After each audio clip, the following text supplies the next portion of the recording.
त्यानंतर बघूयात राजकीय बातम्या। नाभिक समाजाचं महामंडळ माझ्या बाजूनं, जरांगेंकडून आमच्या आरक्षणावर डल्ला मारण्याचं काम सुरू, छगन भुजबळांचा हल्लाबोल।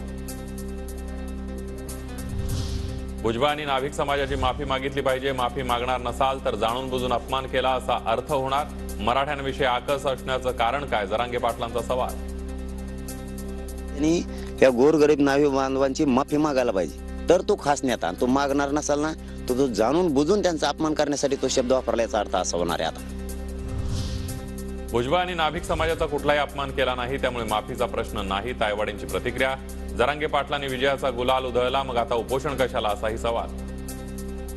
नाभिक समाजाबद्दल भुजबळ साहेबांनी कुठलेही अपशब्द वापरलेले नाही, त्याच्यामुळे माफी मागण्याचा प्रश्नच नाही। काय शंभूराज देसाई वेगवेगळे स्टेटमेंट करतायत। आरक्षणाबाबत गॅझेट स्वीकारलं की नाही ते समितीनं सांगावं, कुणबी नोंदी सापडलेल्या मराठ्यांना प्रमाणपत्र द्या, जरांगे पाटलांची मागणी।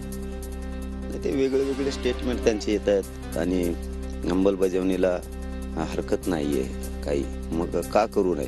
23 डिसेंबर पासून समितीनं नेमकं केलं काय, समिती काम पण करत नाही असं दिसतंय।